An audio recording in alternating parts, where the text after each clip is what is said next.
All right, we're rocking and rolling. Welcome. Uh, okay, so Paul dropped. Looks like Why is my? I gotta close tabs. Looks like my Wi-Fi is terrible already. Um, Closing tabs. Stay with me.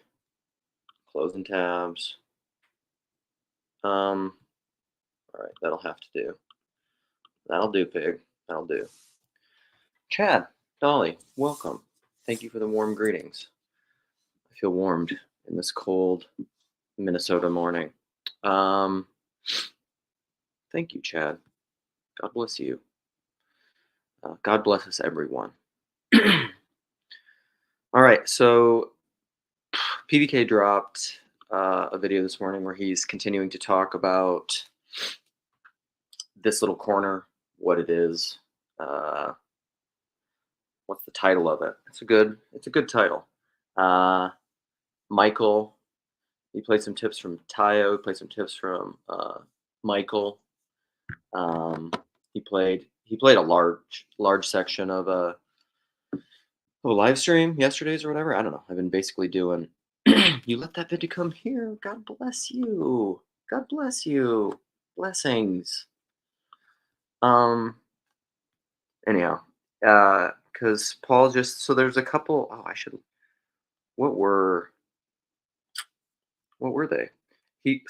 Waves of obsession. Chris. Chris McDonald had a farm. He's making a farm, maybe. So he dropped another video, which Paul thought was great.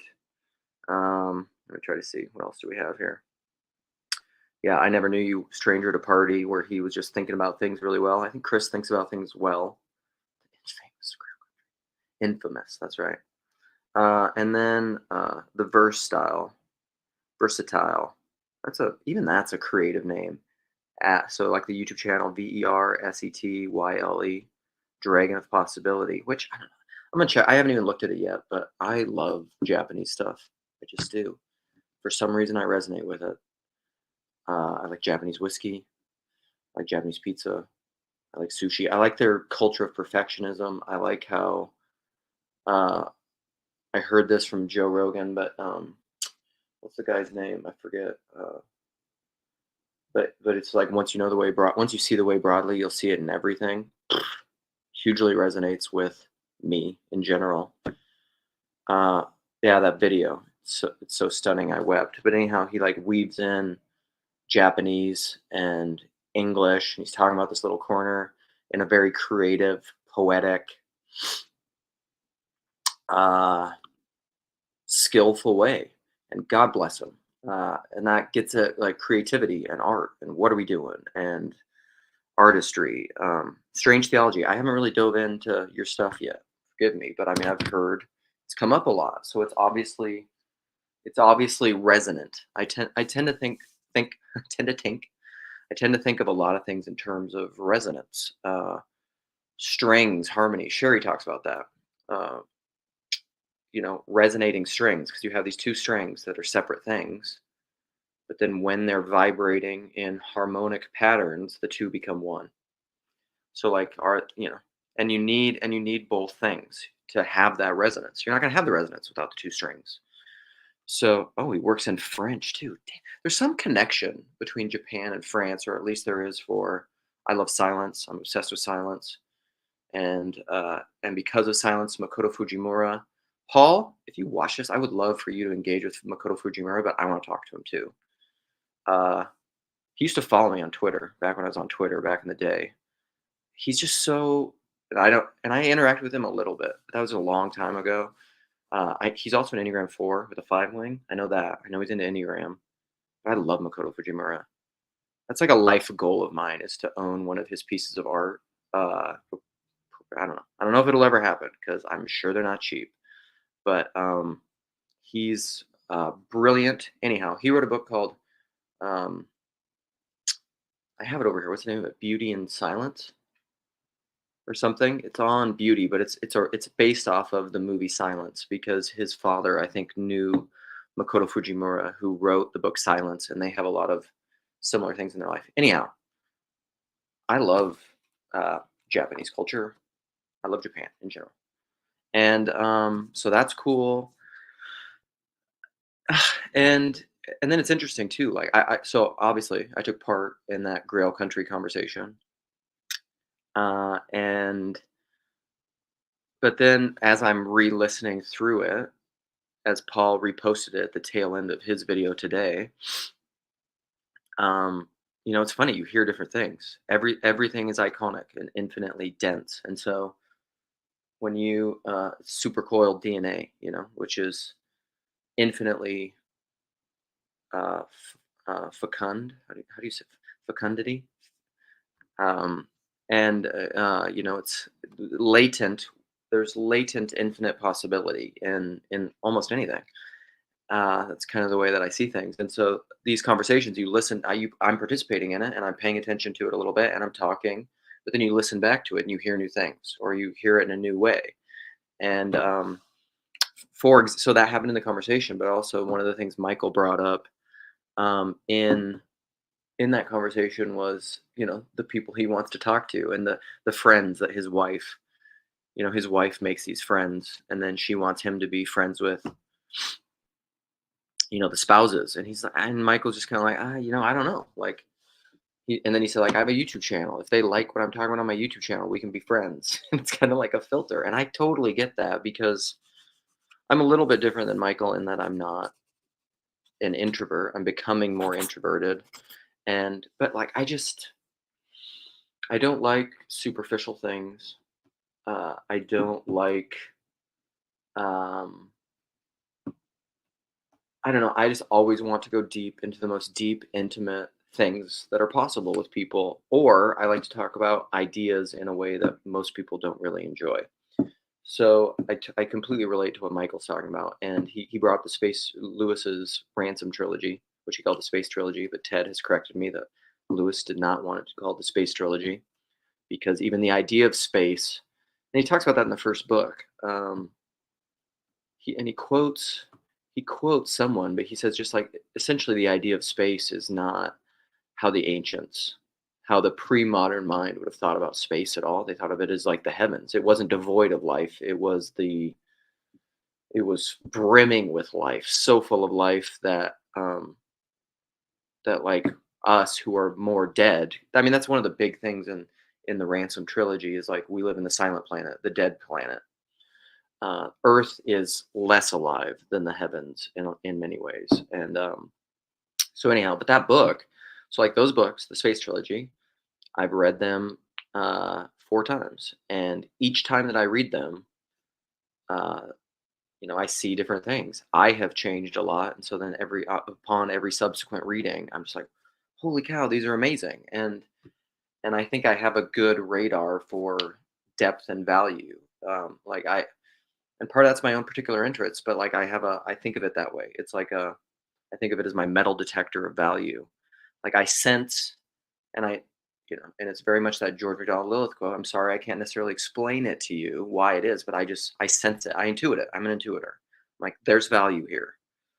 Um, so lots of things are that way. So that conversation was that way. But one of the things that made me think of, because a lot of what it's playing on is creativity, and what is creativity, and how do we be creative, and then the time frame and the expectation of creativity and how these things are supposed to evolve, which is very connected to a conversation I had yesterday with a local estuary member, although we don't have official members yet. But I got together with a friend. I'll call her a friend. I don't know if she'd call me a friend. I'm much more a maker of fast friends than this person is more hesitant for making friends and trusting people. I'm kind of like I don't. You can say this in the comments. A reluctant collective. Yeah, well, and Grizz, so to that point. Okay, I'll come back to my friend and the conversation I had and how fast these things are supposed to develop. But I'm riffing over here on what Chad said. Arc, a reluctant collective. Yeah, and I think part of that is tied to humility and the desire to not play games, game the system, to have love be genuine. So that's a line from St. Paul. Let love be earnest. And yeah, to that point, Chad, I think so. This is connected to the reluctancy and the hesitancy and the slow growth, the slow ferment. Okay, here's a mosaic: slow ferment, slow growth, seeds germinating, time frames, whatever. So, uh, should I say this? Veiling and unveiling. I'm thinking about Yosef. How much things do I share? Okay, I don't want to fully share this thing. I'll share the broader idea instead of the specific. So there are times, and part of this is temperament. There are times when people are, um, okay, fools rush in, right? The song, great song, uh, and um, yeah, that's the fastest way to condense what we were talking about. Fools rush in, and I'm that way. I'm a fool. Like I'm just like all in. Like even the conversation yesterday where we were talking about like you have stuff to lose, and my immediate reaction to that is like, if me speaking my truth, if me being honest online and saying what I really think causes me to lose something, it wasn't worth keeping.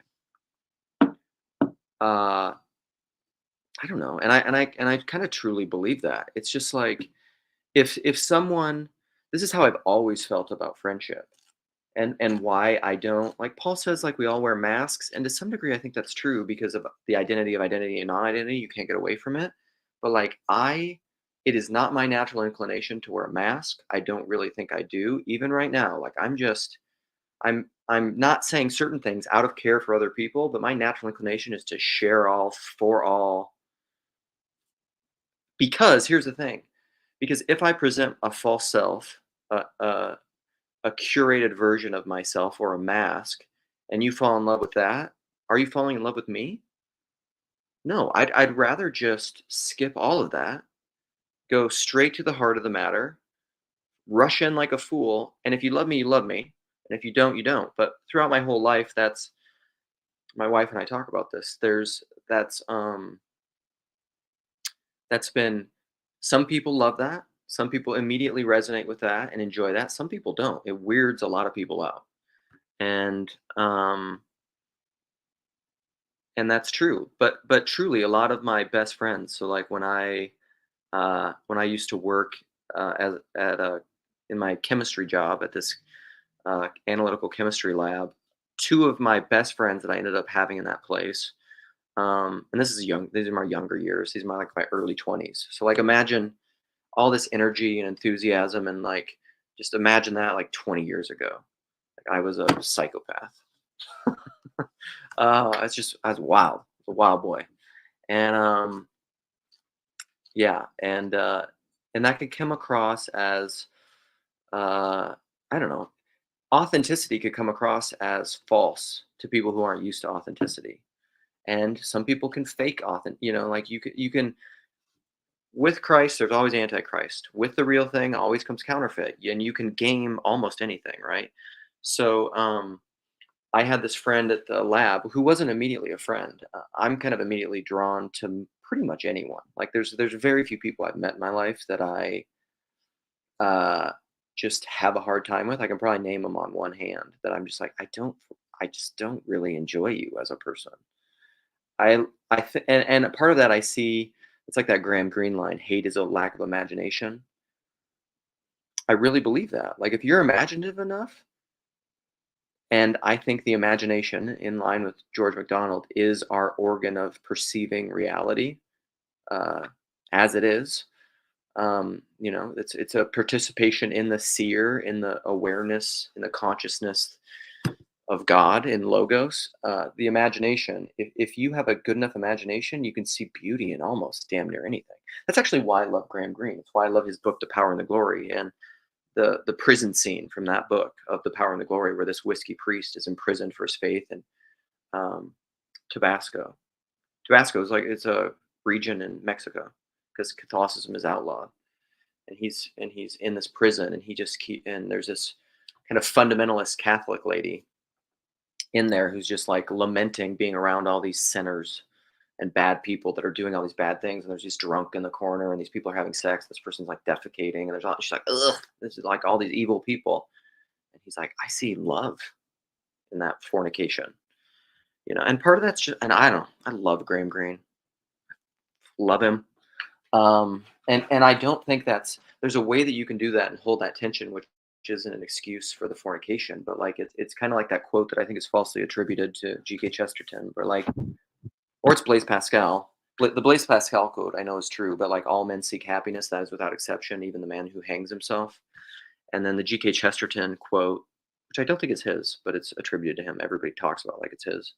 Is that all men, all everyone's pursuing love, even like it's something like, and he says it better than this. So excuse me, like even the young man who knocks on the door of the brothel, like you're looking for love. And that reminds me of an old country song, looking for love in all the wrong places. Who sings that? Looking for love in too many faces. It's a great song. Um, all right, what am I supposed to circle back to? Uh, there's some good questions too that I'm going to work back to. What was I saying? Shoot, I was going to work back to the conversation. Oh, slow growth, slow ferment. Circling back. Notes from a tilt-a-whirl. Let's bring it back. It is a genuine quote. All right. Well, cool. Do you actually remember the quote in a better way than what I said it? It's some young man looking for love, knocking on the door of a brothel. Um, I think it's one of those, whatever. So I was talking to this friend in my estuary, and we were talking about a thing that came up is because we were talking about the TLC estuary. We were talking about how Paul will say sometimes, like, when are we going to get our shit together? When are we going to have a conference? When are we going to do whatever? But here's the thing, and I think the same thing is true of the Minneapolis estuary and this group and whatever it is. I think the same thing is true of TLC. I think the same thing is true of the corner, because there are corners within corners, right? There's TLC, Vervaeke, Peugeot, Peterson, Vervaeke, Peugeot, Vanderclay, and then there's the little corners within all of that, and then there's corners within those corners. So like this is the Grail Country corner or whatever. And there's overlap between all these. It's like a Venn diagram of morphic fields, relational fields, right? Rupert Sheldrake on Mount Rushmore. You can rush things. You can be the fool that rushes in. We're circling back. You can enact something before it's ready to be enacted. Why do people always call at this time of the day? Are these robocallers? I'll be back. I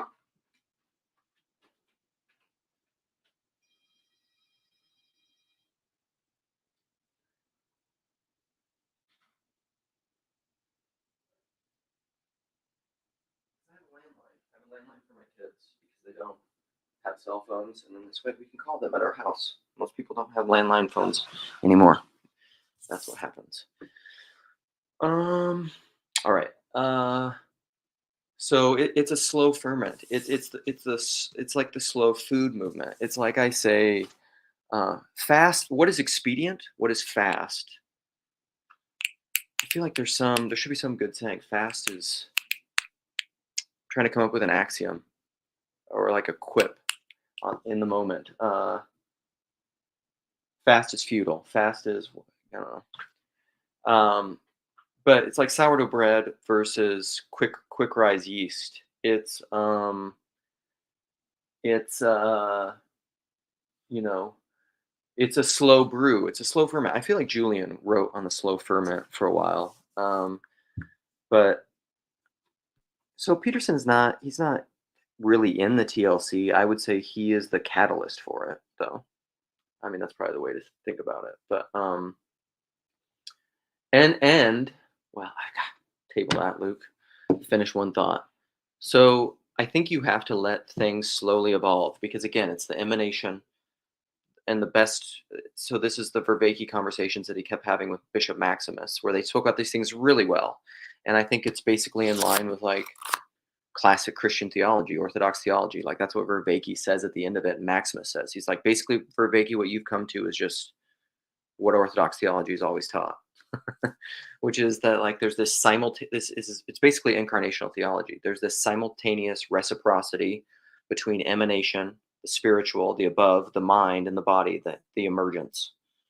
And these things happen simultaneously, and which precedes and gives to the other, you can't really say. Like you could say, and it's similar to Trinitarian theology, I would say the Father and the Son, except they're coterminous. There is one is logically prior to the other, and prior. It's like the difference between, I brought this up the other day, but like in Western philosophy, the distinction is per se causation and whatever. Don't get caught up in the weeds, and per accidens causation. Accidens is like billiard balls hitting each other. This hits this, and then that's what causes it. But per se causation, I've always heard described as like books on a table. Like imagine an eternal table and eternal books. The table is per se causative, or per se it's more fundamental than the books. It's under the books, it's the foundation of the books. But imagine they were eternal, like both uncreated.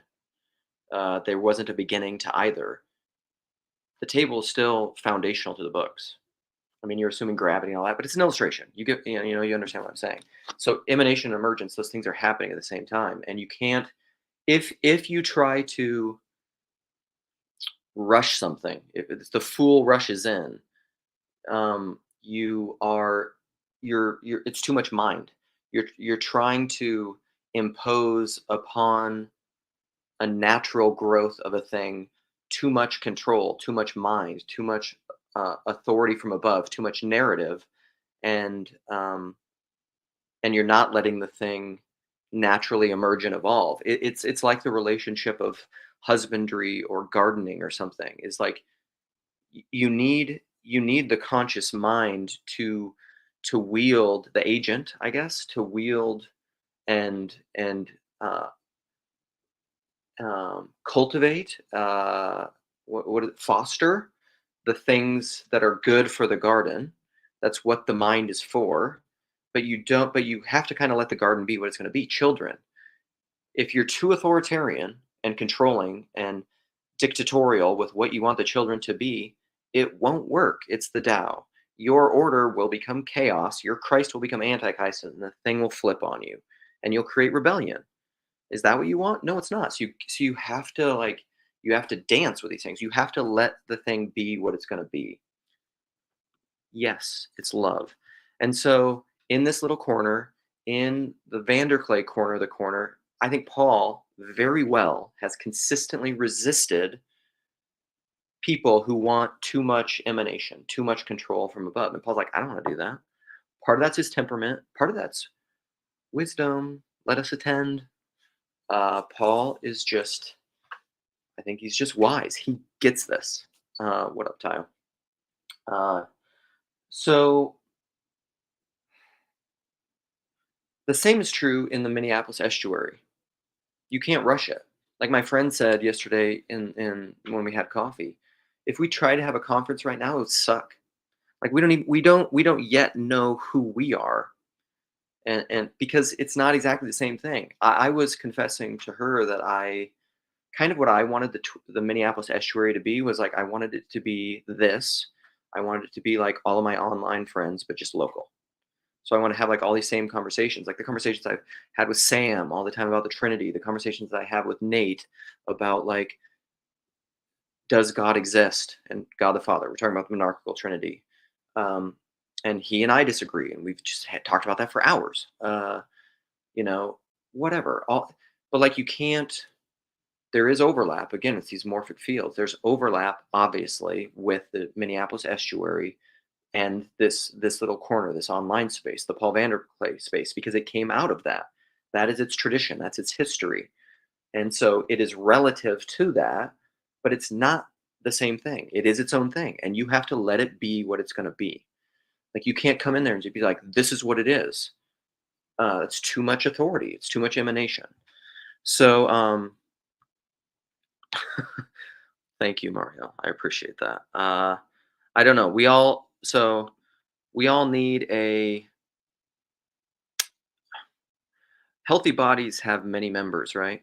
The New Testament talks about that. The hand is not the eye, is not the foot. The intuitive shaman poet visionary person, which is like more where I like to roll. That's more, I think, my natural tendency and gifting is not the practical person. Like, you don't want me administrating and organizing a local conference. Like, I'm not good at it, you know. And so everything in its right place. Radiohead, you know. Everything, everything in its right place. Um, all right, let's see where else we got to go. So part of that's freedom and constraint, right? That those two things are naturally related to each other, and that allows for true creativity. Oh, because okay, here I'll bring in the creativity, and then I'll open this sucker up. So creativity and the goose that lays the golden egg. So when Paul has talked about this, there's the bootleg copy on YouTube, but it's on Rumble. So when Jonathan Peugeot spoke with Russell Brand, he did some symbolic interpreting of stories, fables, nursery rhymes, whatever, toward the end. And he did Jack and the Beanstalk, and it was great. And he said, and I had never pieced this together, but like it's so true. It's so true that I haven't done a lot of thinking about these things. Jonathan has. That what is more so like one of the things about apparently when you go up the beanstalk up there, is the goose that lays the golden egg. So that's the thing. And Jonathan says, so what is better, having the golden egg? What is it better to have gold to win the lottery, or to have the goose that lays the golden egg, the thing that gives you the gold? So is it better to just get a lot of money, like win the lottery, or is it better to have the thing that produces money? What is the thing that produces money? Uh, Discipline, hard work, creativity, skill, creating value in the world, creativity of all of its different subspecies, and imagination and work, and having those things cultivated in your body through participation is the goose that produces money. So like, and I think most people, again, it's the expedient thing. Most people just want money, or they want whatever the things that money can give them, but they don't want to go through the discipline and the work and the submission of, or like, think about it with health in your body.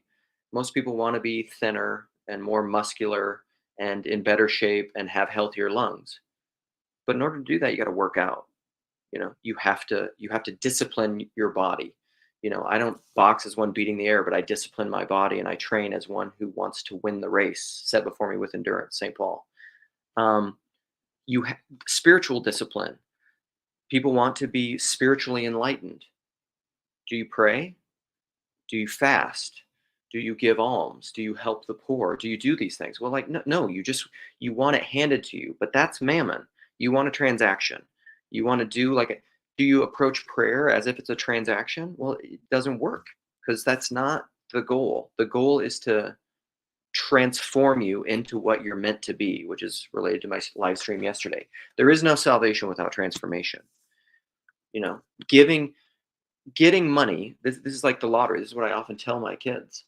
Winning the lottery wouldn't be a blessing if you're not the kind of person to be blessed by money. How do you become the kind of person that's blessed by money? You're the goose that lays the golden egg. You're the kind of person that has restraint, delayed gratification. You know how to budget. You know when to spend money. You're not foolish with your money. You don't, rack up a bunch of credit card debt. If all of a sudden you get a bunch of money and you're not the kind of person that can be blessed by money, it will curse you.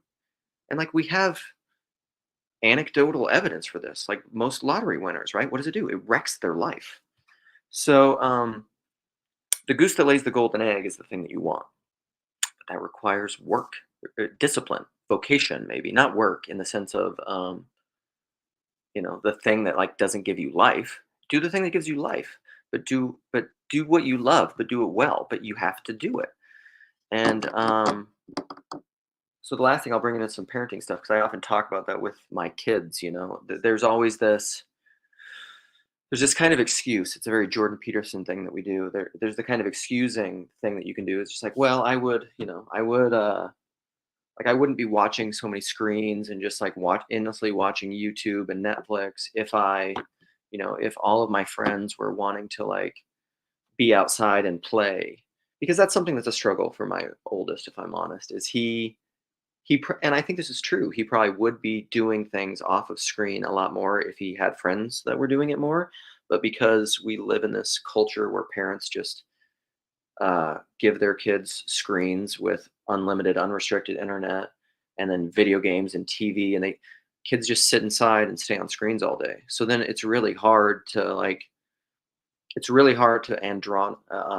adronomously the anadromist anadromistly swim against that tide, right? And so yeah, blame is not a good frame. Yeah, so you can make excuses, right, for why your life isn't the way that it should be. Chad, you've talked about this a lot. Um, or that this creativity or that kind of constraint is what may actually creates the goose that lays the golden egg. It's the thing that actually makes you creative, right? These are the constraints on your life. You have a bunch of friends who don't want to do all these things with you. That's a constraint, right? It's not your perfect envisioned idealistic emanated world of how things should be. It's your idealism like, "Oh, if everything were this way, then I would do it." The truth is, no, you probably wouldn't. That's the story you tell yourself.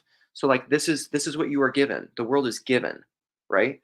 Back to riff on that thing from Ken Lowry and givenness versus determined.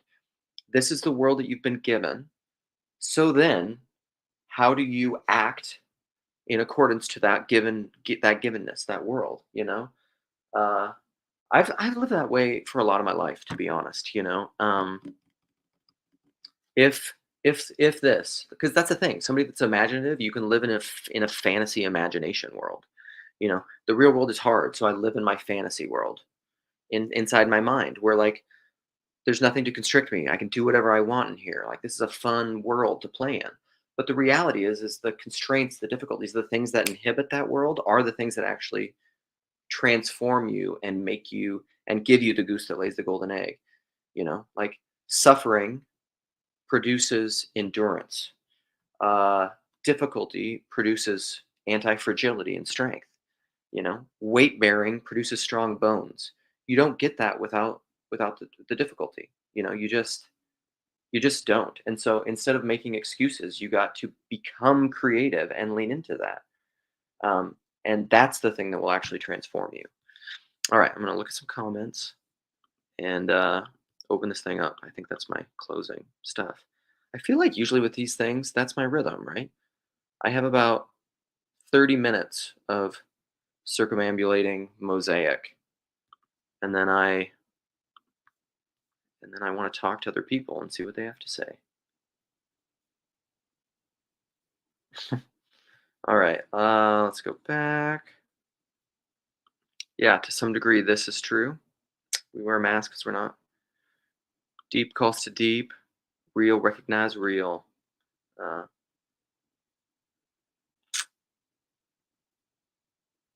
yeah.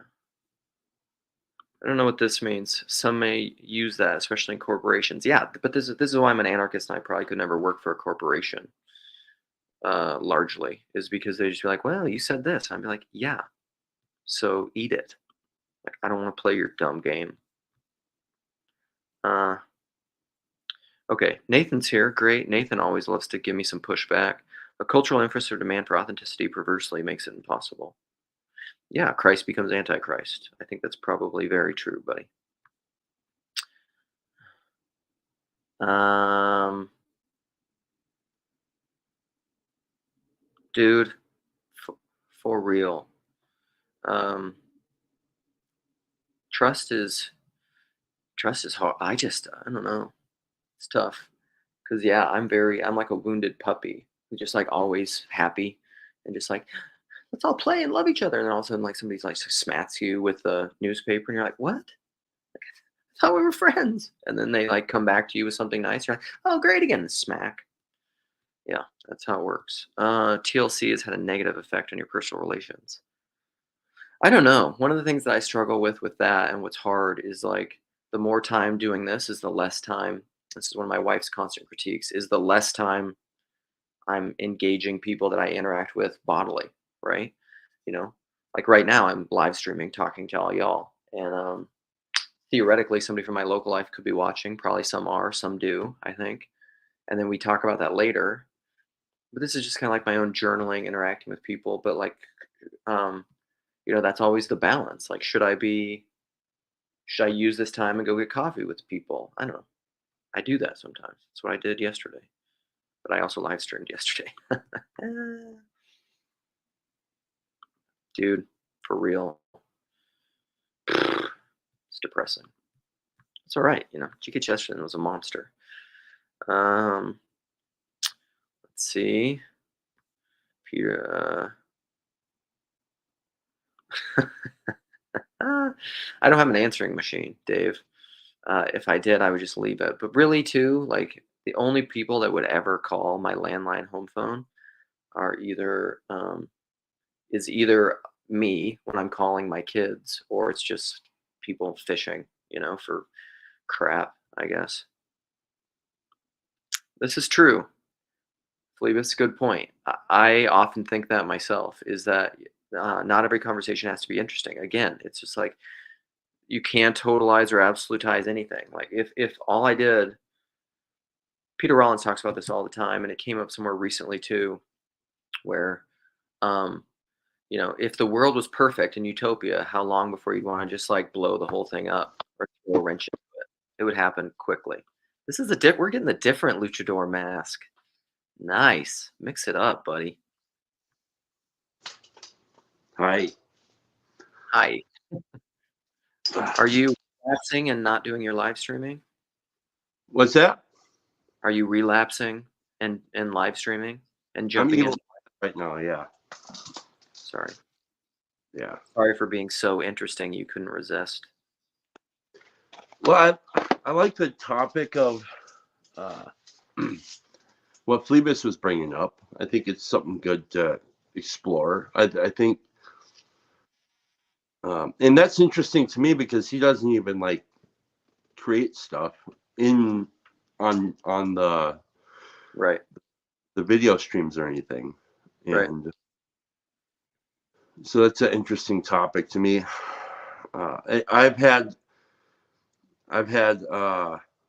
some distraction and not been a great husband all the time. For the what TLC has done, right? Yeah. Yeah, but I'm really reluctant to say that TLC has done it because, like, Again, that's kind of externalizing the blame. yeah, I can't. It's like blaming the sun for burning out your eyes. Yeah, stop staring at it. Right. Yeah. And, Word. yeah. So maybe I'm being pedantic with that, but What does that mean? that means super explanatory and kind of like almost like a talking down to sometimes like when we say like right now explaining pedantic is kind of being pedantic. I know. That was my joke. I love it though. Keep going.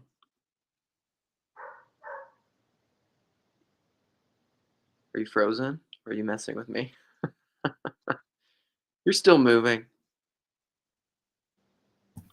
I don't know. He might be frozen. What up, PVK? What do you think about the slow ferment in relation to TLC, your corner of TLC, the Minneapolis estuary? Did you hear my?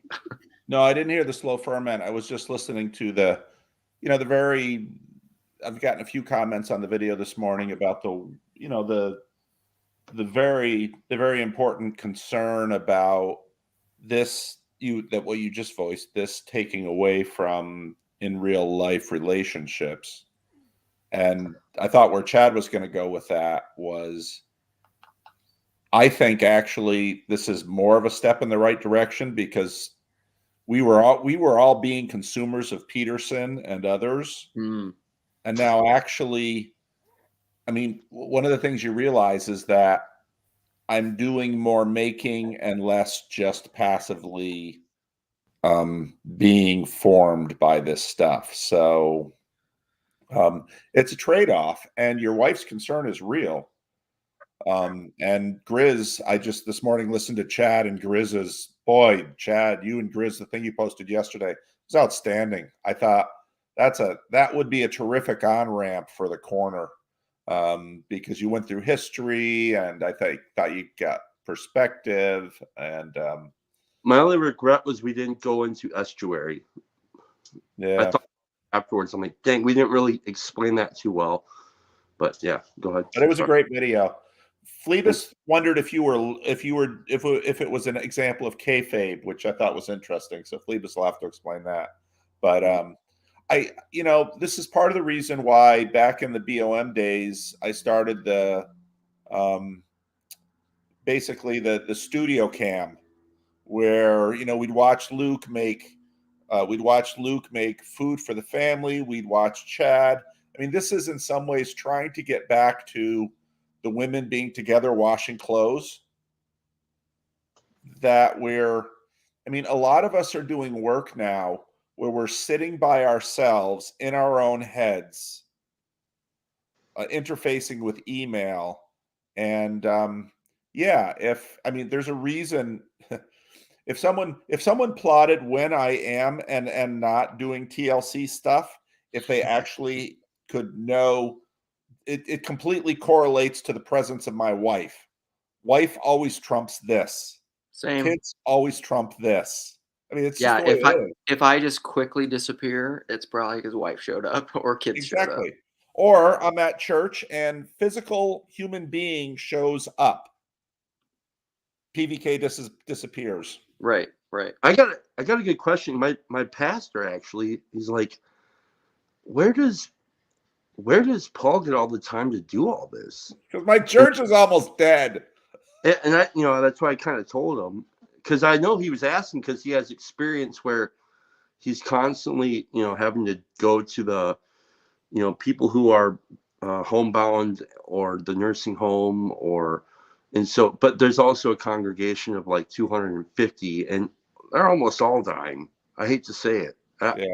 That's actually a major concern of mine as being a member of that church as I move forward.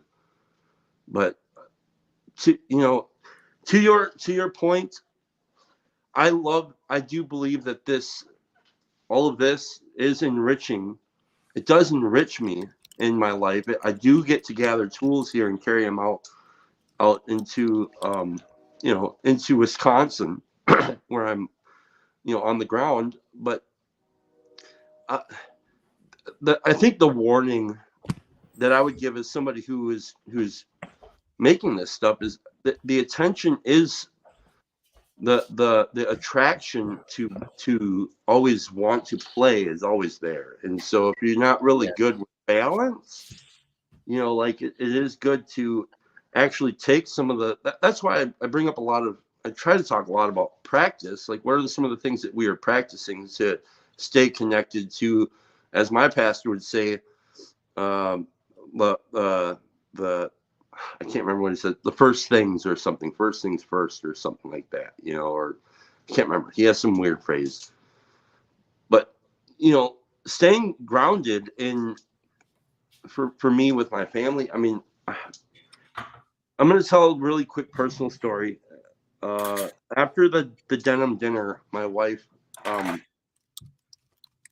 she's like, I feel really bad that I never watched any of your videos.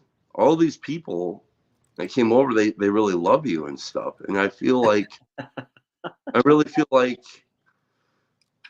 I don't know you like they know you.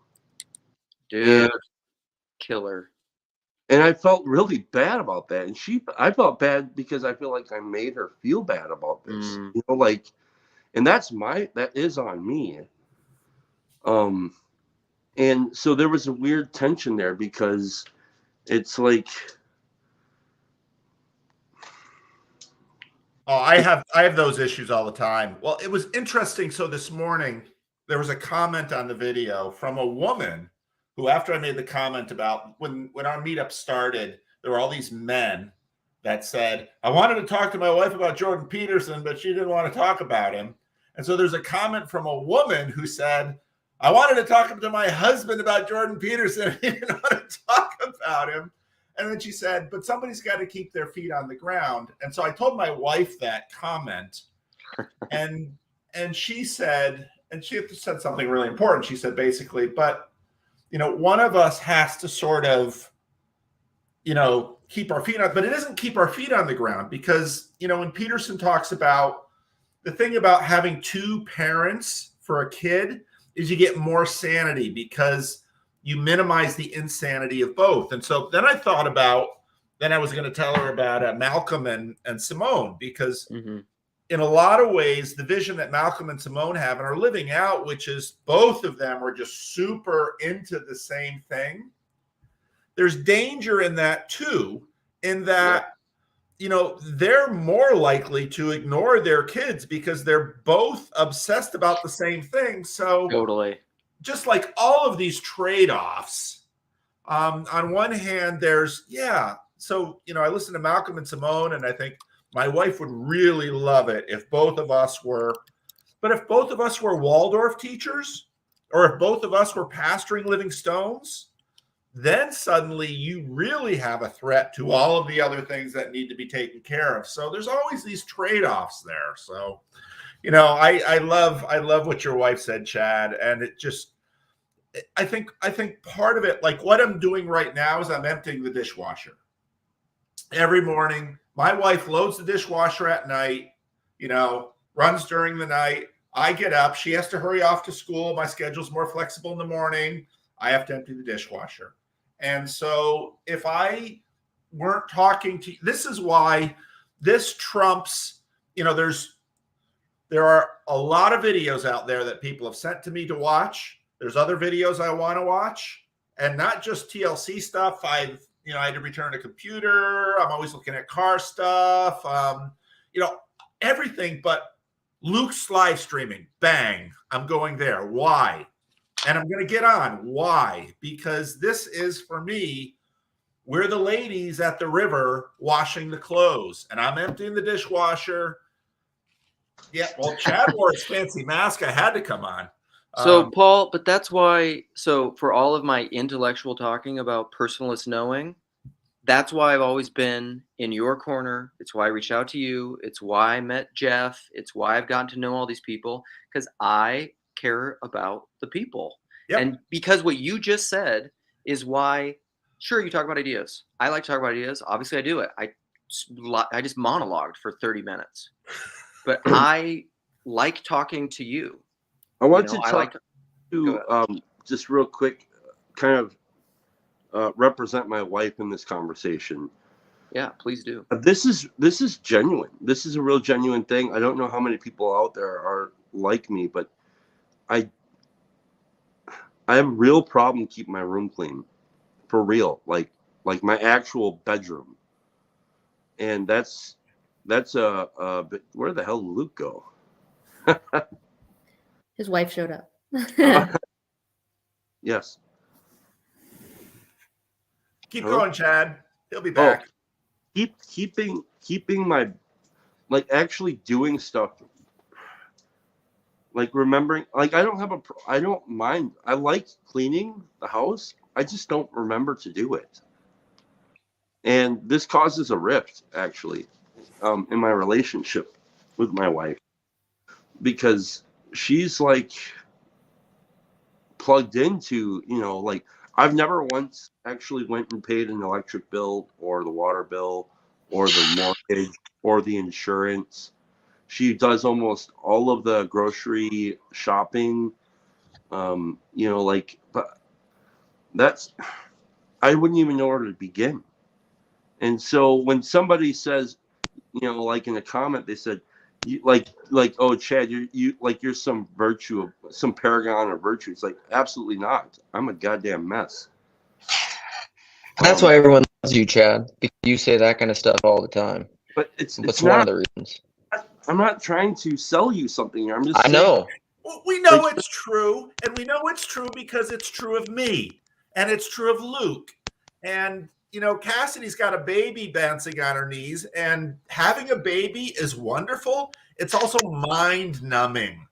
And so something like this means, oh, I can think adult thoughts while I'm bouncing this baby. I've been there 5 times. Well, I think something we're not, like, we're talking around it, but we're not fully addressing it about this little corner is the idea of sustainability. It's like, how do we make this thing sustainable? And like, our currencies that we trade in as humans are more than just money. It's relationship, it's time, it's it's knowledge. There are all of these things that are actually sort of currencies that we trade in that we don't think of as currencies. And in this corner, we definitely try to avoid trading anything for money. It's just not the way we work. And as time goes on, the currency of like time and relationship that we put into this thing ends up not being sustainable in lived lives and locally. And so you have to kind of go in and out and dip into it. And I think a lot about it in the idea of like sustainable farming. Like when you're looking at agriculture and what looks like to have sustainability there, it's not like it literally goes through seasons of like what is required for the soil and how to tend it. And it's about knowing those things. And so sometimes it's full seasons of harvest, and then it's seasons of rest, and then it's seasons of, and it really depends on kind of what kind of fruit you're trying to grow and all of those things. And so I don't quite have the answers to those questions, but like that's where I'm really interested in seeing what the next chapter for whatever this thing we're doing on the internet is like, how do we make this sustainable for the different types of people that are coming, the people who have more time, the people who have more, knowledge, and like, where do we find this right place in that ecosystem to make it a really sustainable, healthy thing? And that's something that, the video I put out yesterday about the membership. I mean, I'm in many ways, Cassidy, that's exactly where I'm at. And I know you guys are that with the German festival. And my wife challenges me on this all the time because I very much grew up be poor for Jesus. And that was very much the culture. And I think that's a beautiful, laudable thing. There was I get this, the story's a little apocryphal. The details aren't exactly right, but there was a time when my father's church was a church plant of another church, so the other church was paying him, and the salary wasn't much, and there was a council meeting, and the church basically told my father, well, we're giving you a raise, and my father said, I don't need a raise. And he went home that night and told his wife that. And my mother was the one, just like in Chad's situation, she paid the bill, she paid the insurance. My father could never have done any of that.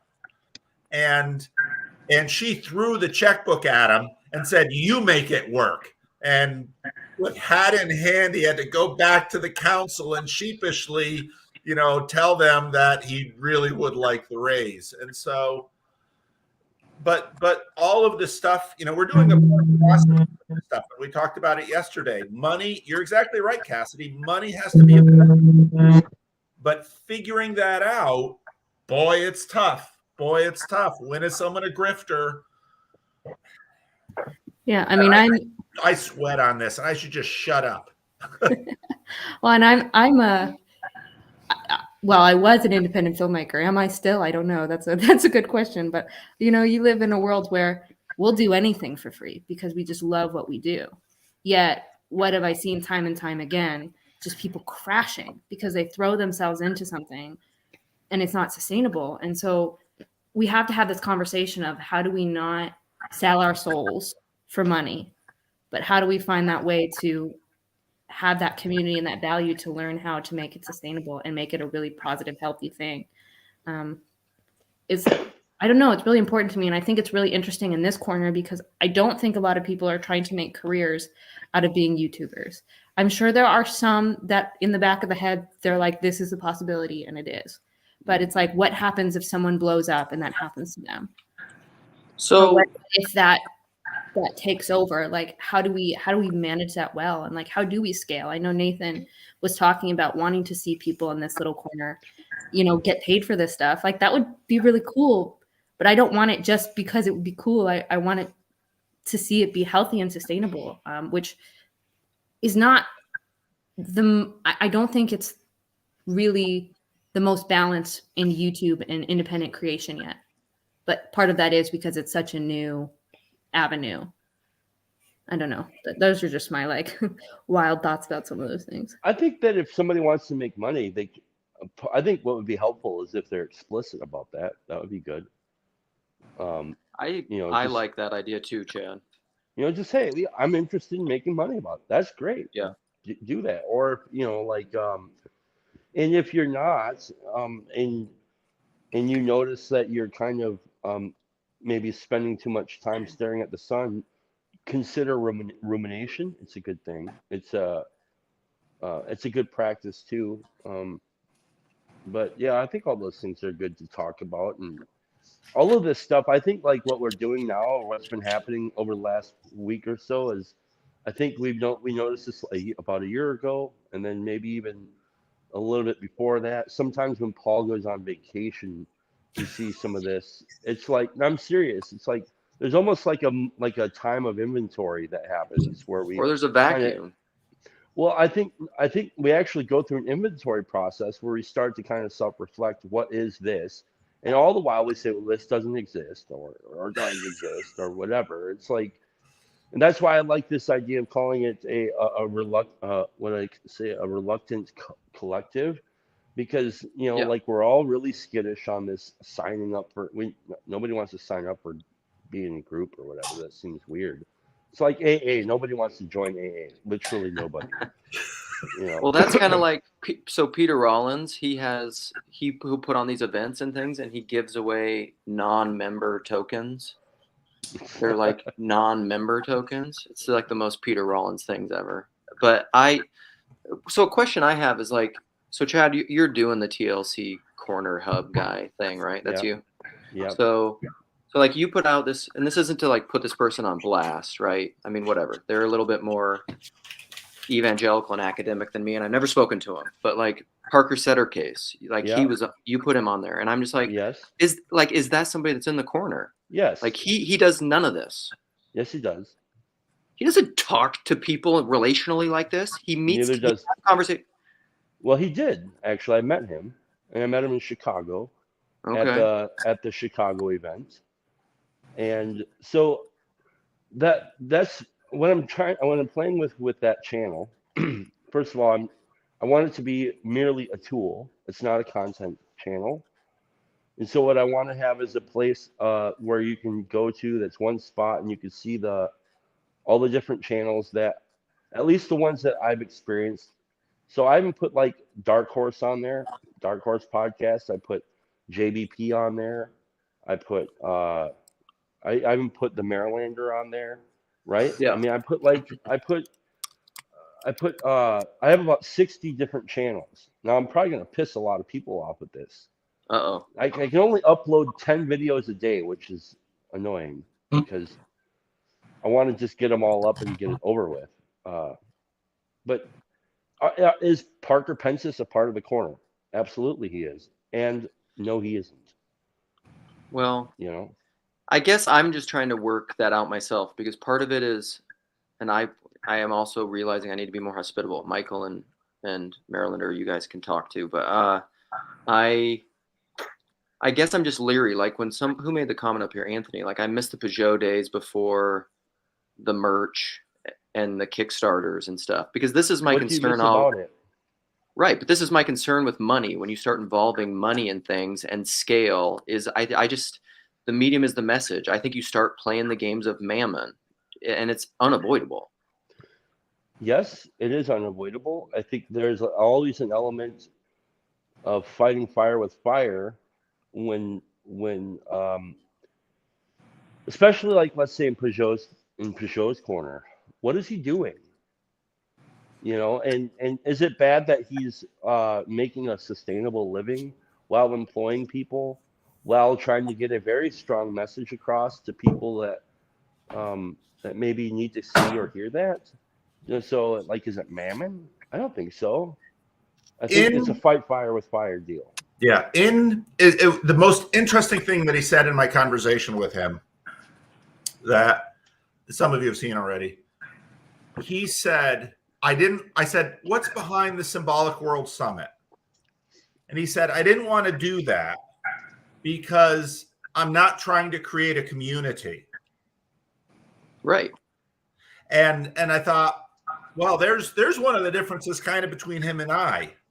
Yeah, and totally. So for Jonathan, this is his livelihood. Now, if this becomes my livelihood, which it might, but see, all of my practices are pastoral, and so I do derive my living from my community, and do not muzzle the ox. So I mean, this stuff is so hard, but it was just so interesting to me when Peugeot said, "I'm not trying to start a community." I thought, wow. Dude, I timestamped that. That was huge for me too. I was like, fascinating. And that's why I'm on your corner and not Peugeot's corner. And part of that is because all the stuff Peugeot talks about is super interesting, but I believe this personalist knowing stuff. I think it's essential. I think it's really essential. But like, I think we have to recognize there are a lot of people out there who want to engage in internet content and do not want a community behind it. They just want the information. They just want the ideas. And that's where, where this little corner, if you want to call it that, like we're sort of odd ducks in a sense, where we don't care just about the ideas, although we have a lot of those and we're wrestling with them. We want the people. And so that's a harder thing to figure out and make sustainable than anything else, because you're right. The minute you put actual money, currency into the equation, you have to figure out what you're trading off in the other currencies that you're trading. And it's easier to feel more authentic if, I don't take a single dime from any of this. Well, Strange Theology was playing with this idea of what is the medium affecting us, or are we affecting it, or is it a two-way deal? And I think this whole thing is very dynamic and fluid. So it's new, obviously, and so I think, like, you could say, well, I don't want to be a part of the community, I just want the information. Well, yeah, you can go do that. You can go to the library and get a book, or you can buy a book, and then so it's not going to be as fluid. But that's the way this thing is, like it or not. So the second you start engaging with it, even if you're just like doing what Phlebas does, which is basically just watch, it's starting to it's going to have an effect on you. But again, I really want to be careful with that blame thing. This is why the practices are important. And I'm sorry, I'm going to stop. I'm going to actually hop off so I can listen to other people, because I'm really being annoying. I love you guys. Bye. You're not annoying. That's how introverts get people's attention, by putting the camera. A tape measure in the camera. A tape measure, pointing a tape measure at you. So I left. So Joseph had his video that he talked about this thing in response to, and I left a long comment on there. And then I was thinking about it more. So I thought about starting a YouTube channel like 8 years ago or something, like a woodworking channel. And because I was starting to see that there was some people doing that, and it looked fun. Like, because honestly, like, I am an artist. Like, that's what I wanted. I wanted to do painting and all that stuff when I was in school, and then I found out you don't get paid for that. So, and then I switched to music, and I found, well, at least churches will let you do that for fun or whatever. So that was a better fit. And then I kind of stumbled into furniture making and woodworking, things like that, because it basically scratches the creative itch, and people will pay you for it. So, but when I started, or when I was starting to figure stuff out, and I knew some basic stuff, but I wanted to learn more. I went to YouTube, like lots of people do, and there was a lot of these channels, and there was definitely like like an audience capture thing or whatever, because some of these people they would make videos about, like, here's how you can do a thing for cheap with not a lot of tools and do it quick, and people would watch those because they're like, oh great, that helps me fulfill the need. But then some of them, they start to get successful, they get a bunch of money, and then they have like a huge shop, but the projects that they're doing are lame and stupid. It's boring. But the ones that I liked, their channels all like ended up changing trajectory over time. And like there was 3 guys that ended up like having a podcast too. So there was the same 3 guys every week, and I would listen to it. And it's very much them being friends and talking and stuff. And you're on the outside, but it's exactly the experience that lurkers in our corner are having. And after a certain point, it's like I realized like, oh, like it was then I was like, oh, I want to start a channel. And it's like it's not really because I wanted to make the content. I really more or less saw it as like if I could start a channel, I could interact with these other people and then I could get to know them. Because at a certain point, like I know how to do all the stuff. Everybody knows how to do the stuff. But what's interesting is the relationships and the community. And like a lot of those channels now, they have like Patreon accounts and stuff. And so then it's like, okay, so you pay.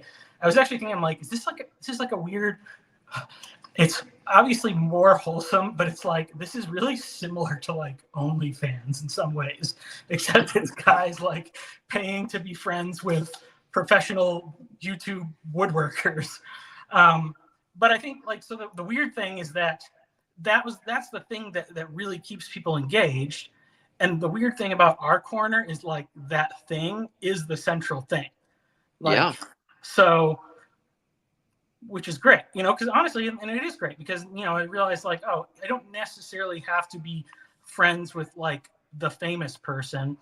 It's, I don't even want that. Yeah. Like I'm not even that's the interested thing. in It's that. like I didn't want to be friends with them because they were famous. I wanted to be friends with them because of who they were once I got to know their personality. And like especially because because so there's these 3 guys. This podcast is called Making It, and you can look it up. And it's 3 guys who still have big YouTube channels. One guy is a Christian, and he has like a second channel where he's mentioned stuff. Like he talked about like he was running a marathon and some guy like had a heart attack in the middle and he like stopped and prayed for him and like waited for called the ambulance and stuff. And I'm like, wow, it's like, what's an intense story or whatever, but he's not, it's weird. Like there's a lot of these guys where you can watch their channels and you're like, I think he's a Christian. Like it seems like he's a Christian. And then eventually you get like the hints and you kind of figure it out. But then there's like another guy on there who basically he like was an alcoholic or whatever when he was very young. And then like making stuff like making stuff like became his religion or whatever. It solved his meaning crisis. And so now he's like an evangelist for people to make stuff, which is kind of why I, realized like me making stuff, it is an important part of like my sanity and my relationship with God and all that stuff. But,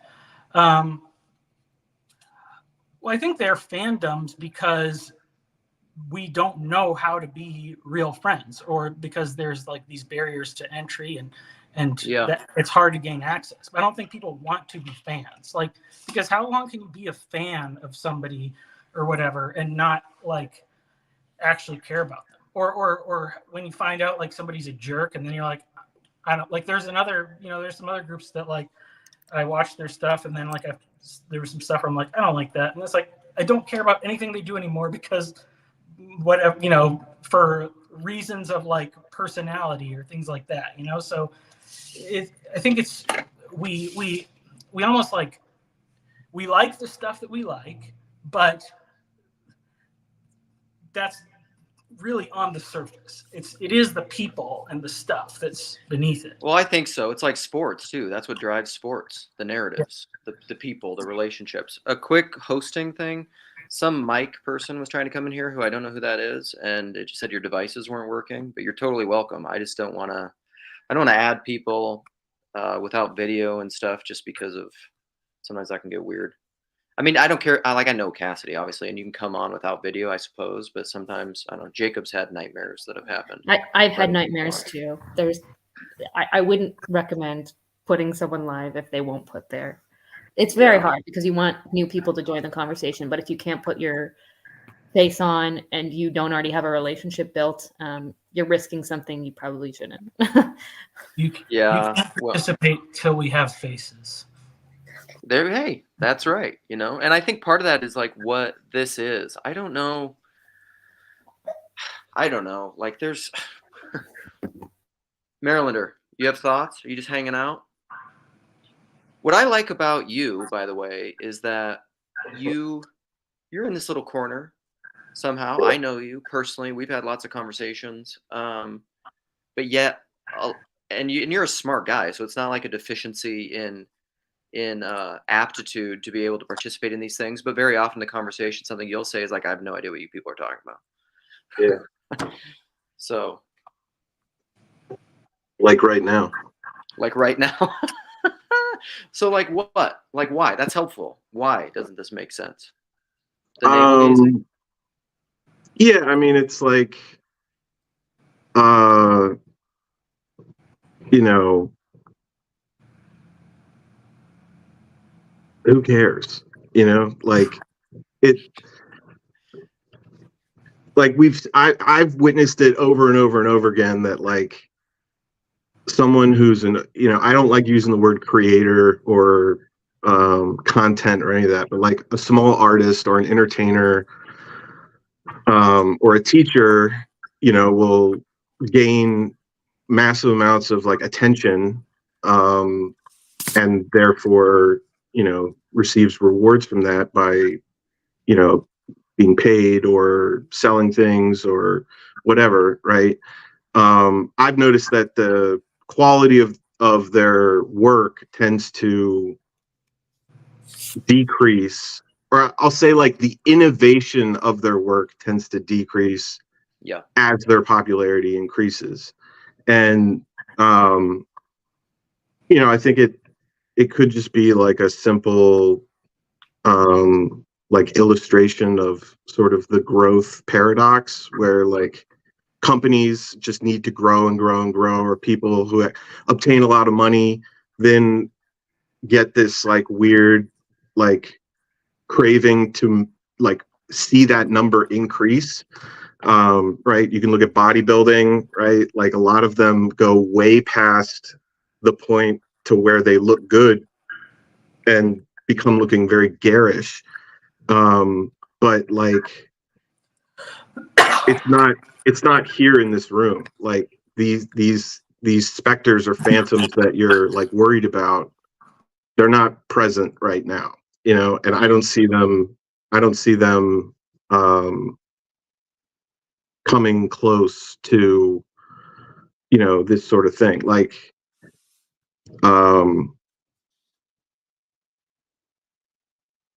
it's just like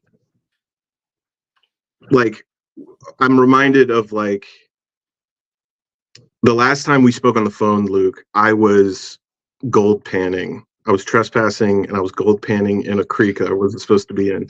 And whoa, where were you? I want to start gold panning again. It's a secret spot. Tell me. But sorry, buddy. But like I was thinking about that activity, and it's just like the hours I spend, sifting through rocks and dirt and clay and stuff just to find like a speck, right? Like a 30 mesh speck of gold, right? Like, and like it's not even worth a penny, right? Mm-hmm. So like why am I doing this? Well, I'm having fun, right? Like I'm enjoying myself, right? And like this activity can also be similar to that, where it's like, is it really worth investing time or effort if there's no payout at the end, and it's like, but are you having fun, right? And at the end you might find a little piece of gold, right? Like the story in the Bible where it's like a man finds whatever, a jewel in a field. Mm-hmm. He goes and buys the field, right? It's yeah, I don't know. Listen, if people are listening to me, they're going to find lots of gold. Yeah, I'm just kidding, Jason. No, that's good word. That's a good word, Tim, because I am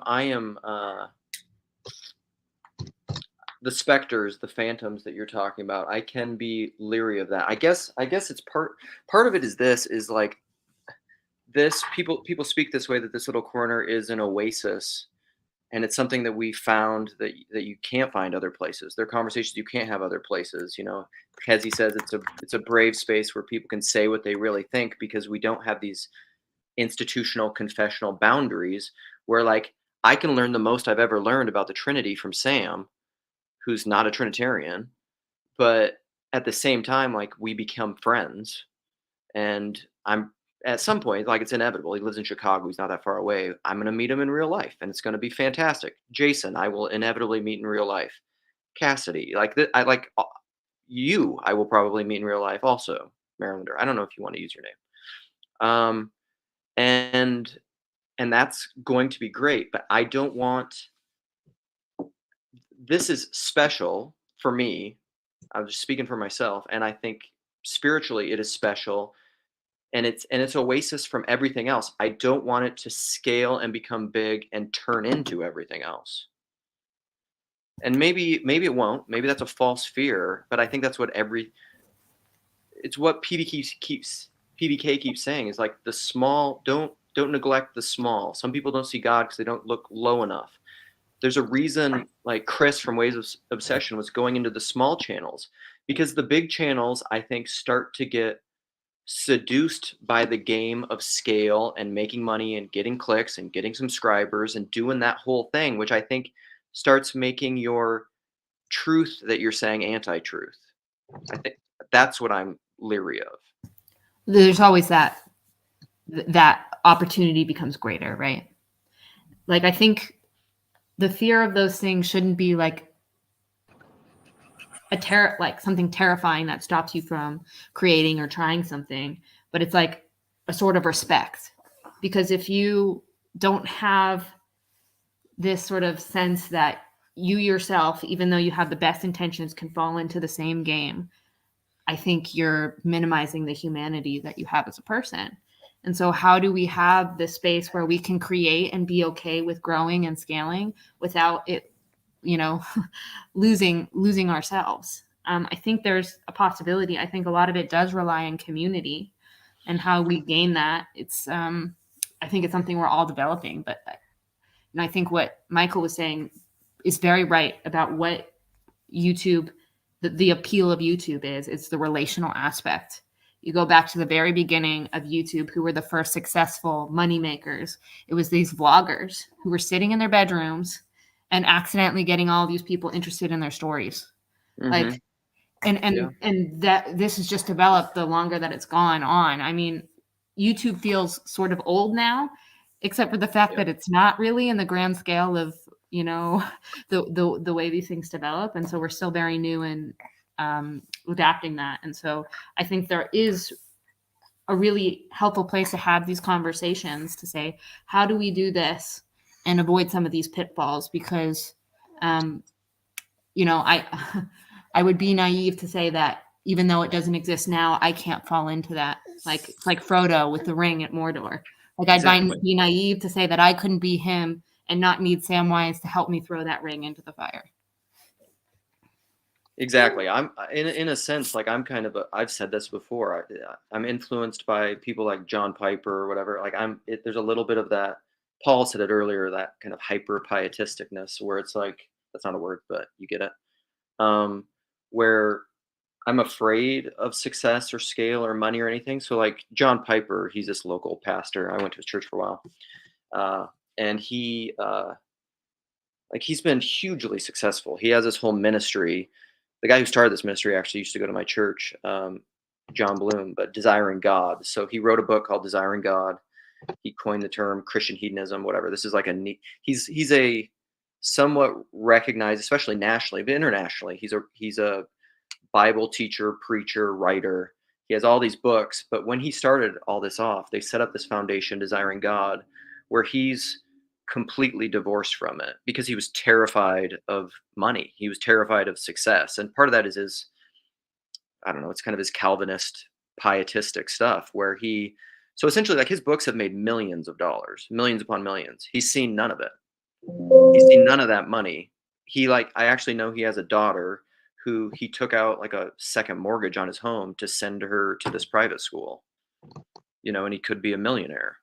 And like that kind of, I don't know, there's something about that is, there's parts of that bother me. Like, I don't think you have to be that way. There's a kind of weird POS theology fear embedded in that like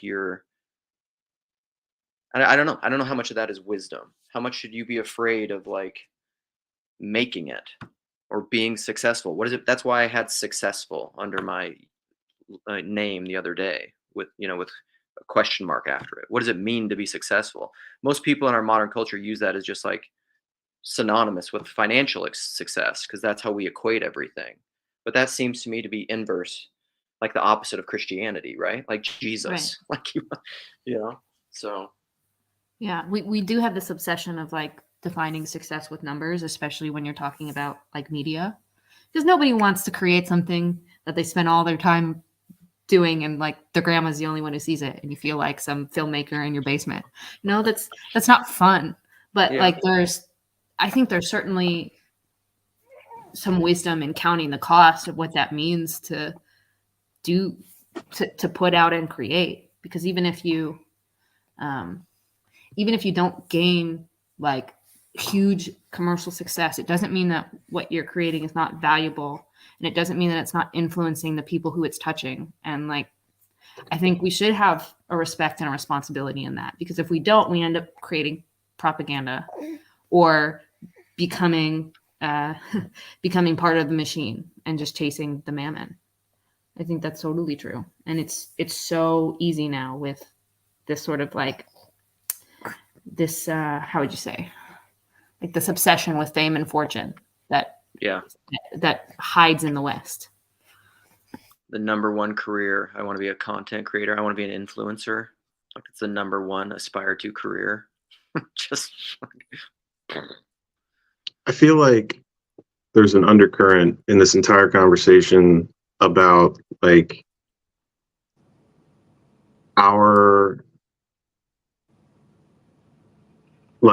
there's like a paradoxical relationship between how much our belief about how much something is worth, like, as juxtaposed to how unaware we are or how unable we are to like control what we think. Like if I picked up a gold Cougaran, right? Like, I know that that's worth something. I don't know how much it's worth, but I know it's worth a lot, right? If I picked up a stone on the side of a creek, that I also know that stone isn't worth anything, right? But like, isn't it interesting that I can't look at my hand and look at the stone and say, I think to me, this stone is worth $1 million. Like, nothing really happens within me. Like, I'm fibbing, you know what I mean? Like, and so like, when we say like, oh, he's very successful, we all automatically assume he has a bunch of money, is because deep down we all think money is kind of at the top of the worth pyramid. It's worth the most. Like, out of all the pieces of paper in the world, money tends to be worth the most. Right? And so like, do we really have control over what we value, right? And furthermore, are our values really consistent with what we intellectually say they are? Because like, Jonathan Peugeot he truly does have more value to almost everyone as his subscriber count increases. As he makes more and more money, we like almost automatically believe that he's worth more as a person. And that's why we step over the homeless person on the street, because we just intuitively just kind of don't really think they have that much value, like, regardless of what we intellectually say. So, like, is it valuable? Right? Do I think it's worth something, or am I doing, like, a lot of times our concept of what something is worth is dependent on what other people think it's worth. And so what we're all doing here on YouTube is kind of like, we're all kind of like seeing if we're worth anything, you know? And that, Put I in the think that's, comments who's worth something and who isn't. all right, I'm just kidding. give me 10 minutes. I don't know, you can maybe, I don't know if that resonates No, that's with good. anybody. No, that's super good. I think a lot of that's true. Jason always has great things to say. What do you say? I don't have anything. Who do you to say that I am? I was just getting ready to leave a comment saying I don't have much to say in this conversation. I was just getting on Come to say on, hi. dude. You're a great friend. Just to get on, kiss your butt. I was curious to who this Marylander guy was. I haven't met you before. I'm Jason, by the way. Hey, bud. And didn't know if you had a backstory or anything, but because that's where the goal is. I'm with Luke. I think that's hearing people's stories is where you get all the good nuggets and stuff. I mean, it's the reason I would want some of these channels to get more popular is because I like the things they say, if that's the simplest way of putting it. Like, I don't hear this stuff in church, and so if it spread out to other areas of the Christian denominations, certain ideas in here, like first of all, the Trinity, like nobody I know in person can say anything about the Trinity. It's just they either argue or they just say it's a mystery, and then it's like here's the only place we can talk to somebody where it actually makes sense. And so that would be one of the reasons, is just like I would like more people to hear this stuff, but and I'd like to see you guys get rich and sell your soul for money. That would be kind of fun. Well, that was something I was thinking about today, of like, why do we like to see people gain success? And a lot of times with YouTube, it's because we like them. It's because what we think that they're doing is really valuable. And like, it's really cool to see that other people share that value. And so there are some outward appearance things that can help us understand where we put our attention and value. But I mean, I think this idea of like, do numbers make things valuable is a really tricky question. I don't think it's just so clear cut that someone who makes the most money is the most valuable. Like, I mean, let's take Jonathan Peugeot, for instance, or let's not take Jonathan Peugeot. Let's say Jordan Peterson. Like, if Jordan Peterson said, I want to come perform at your festival, this festival we do in Europe, I would have serious hesitation in that, because as much as he has a big following, it's not valuable to what we are trying to do with the festival, which is help communities engage with each other. And you put a big celebrity in a group of 100 people, it's a distraction from what we're trying to do. So it's not that I don't think he has value. It's just not valuable for what we're trying to do. And I do think sometimes our values are backwards on what we assume is valuable. And that's why I think if we really can explore religion and spirituality and faith and what it is to be truly human, that gives us a better sense of what it is that we should value, and maybe hopefully stops us from stepping over the homeless people. But again, that's something we wrestle with, being human. And so I think it really affects the arena, because as much as I might think a rock is useless, my daughter might think it's the most precious thing in the world and keep it perfectly on her castle. And that's become like a little child, value that rock. And what's the parable of the pearl of great price about? It's this realization that someone's found something in that field is so valuable, but other people can't see it. And it's not because, oh, it's just nice. It's because they recognize the value even when other people can't see it. And they'll do what they can to harvest that value. We really should be thinking more about value exchange. Really, how can we mediate and help each other, like Joseph was saying, versus how can I get money and fame to prove that I'm valuable? That's what we're starting at the wrong place, and it's going to make it really hard to not be corrupt in that. So Nathan, so I love Nathan. I've known Nathan forever. A lot of back history and relational knowing with that guy, which I won't air all out here because it's his own personal business. Cassidy knows Nathan. I don't know. I'm always leery of scale. This is where I try to let my consciousness congress and speak to I try to give voice to the thing that's opposite of my natural inclination. I see scale to me always comes tied with the machine, institutionalism, which then to me comes with corruption, and where Christ becomes antichrist. I just scale naturally equates to those things with me automatically, and I try to be open to the idea that like it's why I used to say like I don't think the good scales. I think evil scales. And part of that is my adamant belief in personal knowing. You can't know people personally at scale. You can't. It's just impossible. And if that's true, and if that's foundational for proper knowing in the world, 1 Corinthians 8, knowing as you are known, logically, it seems like to me that scale then is for evil. I mean, that's kind of my broad view. Yeah, I wanted to ask you about that. I was thinking about it. I remember I don't know, you said all institutions are inherently demonic, right? Yeah. You're like, you love this quote. Am I correct? Yeah. Okay. What about the church doesn't make it an institution?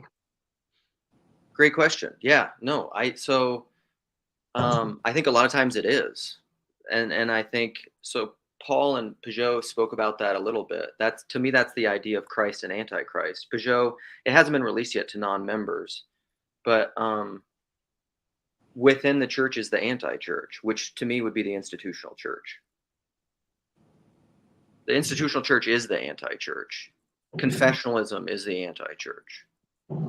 It's what elevates the law and the rule in spite of the spirit.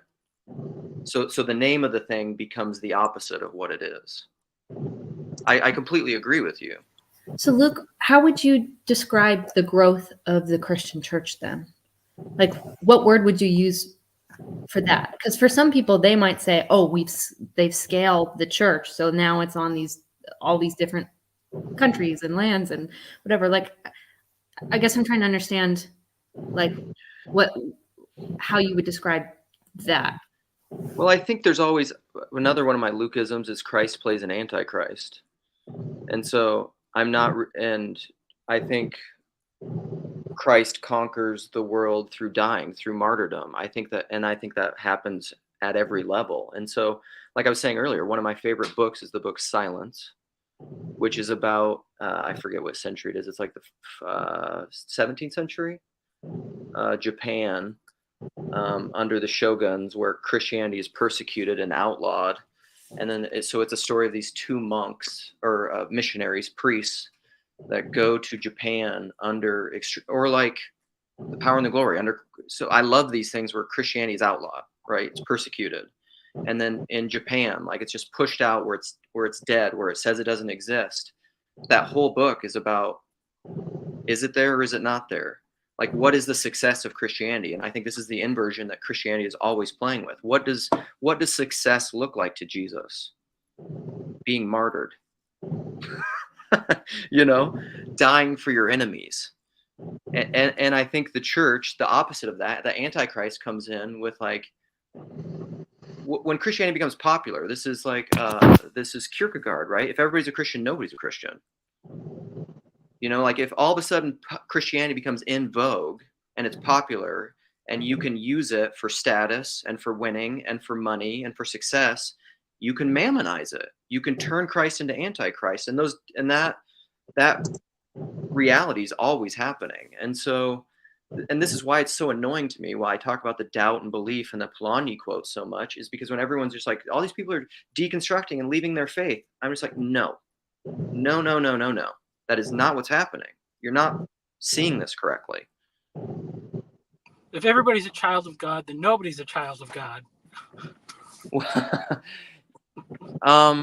Yeah. I mean, I think all those things are always entailed. Keep going. Yeah, riff. No, so I'll get into this. So like I've been doing a deep dive on those videos with Malcolm and Simone, and like it's crazy because like I don't know, I guess it's because like they're autistic and they basically see like it helps them cut through all the crap and be like, having kids is like the most important thing you can do in your life. And then I was like realizing like the church has always said that to a degree, but we've gotten so much of like, but some people can't have kids, and also some people, we need to evangelize the people, and that's the way the church grows and stuff. And like, I think this is a thing that I wasn't able to figure out until I had kids, and therefore I assume it's a lesson that a lot of other people also can't figure out until they have kids. But like, we just, my wife and I just kind of went into this just assumed thing, like we can choose when to have kids and how many kids we want to have, and like it's our choice of what we're going to do, and we, kids are good, but what we want to have our like honeymoon period for a while or stuff like that. And then after having a couple kids or whatever, and realizing like you have a unique relationship with a child as a parent that is literally, the value is inestimable.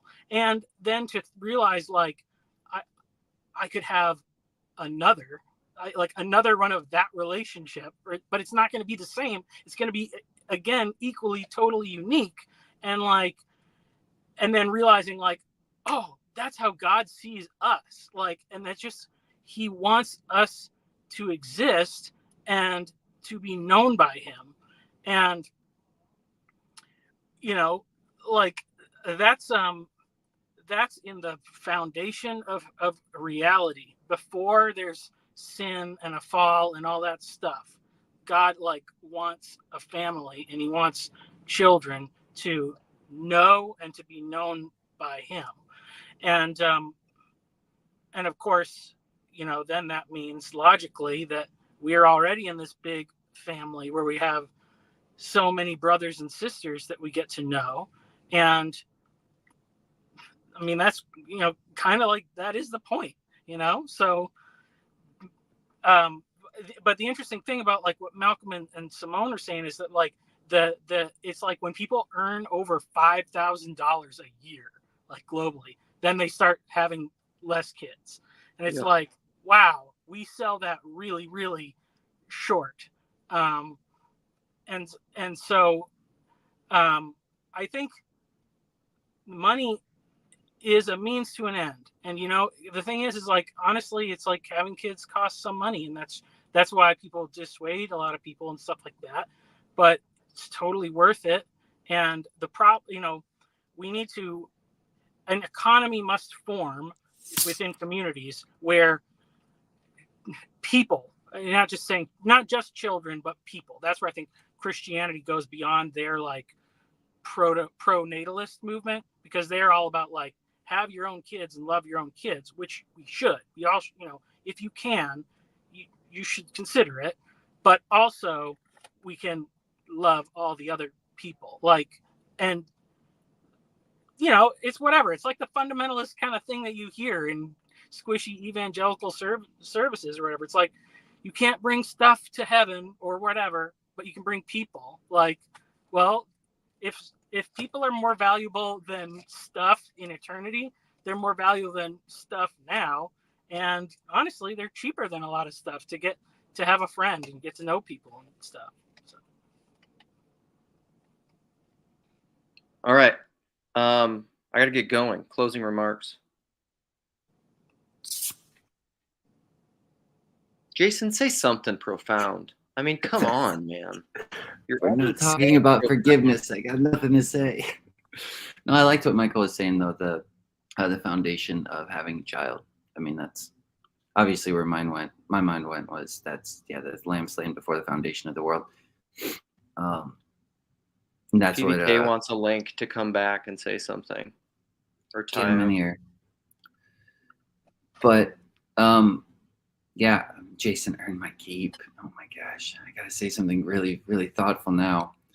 No, I liked where this was going at the end, though, where Michael is taking it, talking about kids. I mean, I've become more and more increasingly envious of that. I mean, I don't have a wife or kids or anything like that, but in a good way, and I get to kind of be a fly on the wall, and I guess get to observe things. But at the same time, you're not in it. You don't get to experience it. You don't get to those relationships like he's talking about. I've even talked to Christian Golden about this a little bit too, and he said you see yourself it's like your own image in the child, but it's so much more. It's like 1,000 times more than you were before. And getting to experience that, but also the love that Michael is talking about. There's this love that's laid as a foundation before that creation ever comes into being. That's gonna, that's what I mean. I'm always talking about with the God knows the beginning from the end, and that's why love is all knowing, because you only need to know one thing to know everything, because that's how it is with your children. Like you're all knowing with your children because you just know that I'm gonna love them, and then everything in between is kind of not irrelevant, but it's just it's like I know the end from the beginning, and that's it. I'm gonna love them in the beginning. I'm gonna love them in the end, and then that's when you get to experience their becoming, their creation, everything with them. You're in it with them the whole journey. All right, PBK, Tayo, you got some Tayo, words? what's up? I didn't have anything to say. I thought, boy, this is just a great stream today. I loved what you were saying, Michael. And Malcolm and Simone, super interesting, but I think you're right in that. I'm talking to them again next week for their channel. Yeah, it's there's a lot of mystery out there, boy. Yeah. Ask them about like what they're, because they have this non-proselytizing kind of aspect to their beliefs or whatever, but I think they're missing out on like the mechanism for transformation. Like, because they had a video about the dinks, the dual income, no kids, and they were like saying, we don't want those people to have kids because they're selfish people. We don't want them to. But like, I mean, the thing is that those people, their friends are going to have kids, and when they have kids, it's not the same people anymore. Right. The dinks don't exist once they have a kid. It changes you. Let it change you, Joe Rogan. There's an aspect of eugenics and sort of genetic determinism, which I think is part of this fetishism of evolutionary psychology now. And same with Brett Weinstein, that psychology is determinism, or evolution is determinism. Well, that's what I did notice. That was their of course, evolution, and then let's build a worldview on top of it. Yep. Tayo, what's up? Give me a last word. I gotta go. Yeah, just echo what PPK just said. I really appreciate this stream today. It's been, like I said, the last time I was on stream, these are things that currently I'm battling in my head, trying to figure out what to think of the medium and how to engage with the medium. So I really appreciate what you guys are saying.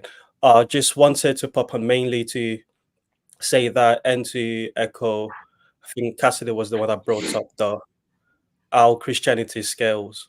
It's that can't be ignored. It's all fine saying yes, institutions are demonic, but there does need to be a way in which to scale. And as far as this little corner is concerned, I'm with Jason. I think I would love it if this became the dominant way in which Christian YouTube, and for that to happen, some of these channels do need to scale. Not everyone, it's not for everyone, and I think the conversation has been good. Agreed. A Parsons, you got some words? A Parsons? I got one more thing to say. Jason. This conversation I had with Mitch, we're kind of on the lookout for a Renaissance man. We don't know if we've actually encountered one before, but Teo's in the running. So is Hezi. We're trying to think of some more. Luke, you could be in there. Do you speak 2 languages? Nope. Oh, I barely speak one. Yeah. So, yeah, I'm out. Obviously, me and Mitch determined that we just got the bad end of the gene pool. So we're just. Yeah. Unfortunately, yeah, I agree. Cassidy's fantastic at this. She could host. Guys, listen, I've done a little bit of it on my channel. I have a baby now. I'm pondering the idea of what it would look like to return to YouTube, but I really have to think about that. So I join in when I can, but I have a baby now. Like, subscribe if you want to see more.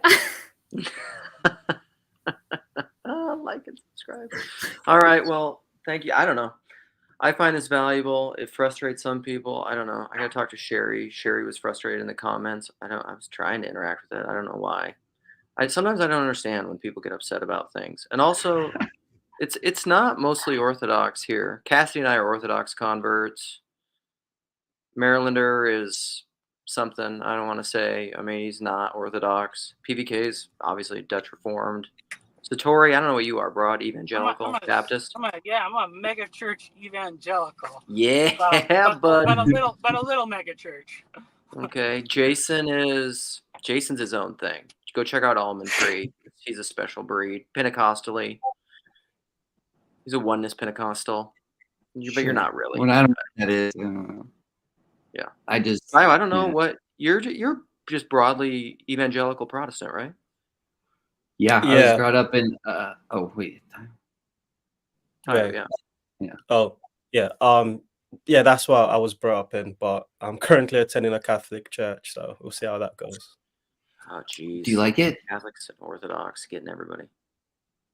I'm just Catholic too. I've been binging. Speaking of the mid, I've been binging a lot of Larry Chapp on his Gaudimus Pes channel, and I find the conversation super engaging. And there's a Catholic church right by where I live, so we'll see how long it goes. All right, friends. Well, thank you for joining me. It's been a good time. Good to see y'all. Ending stream. Thanks, Luke. Peace out.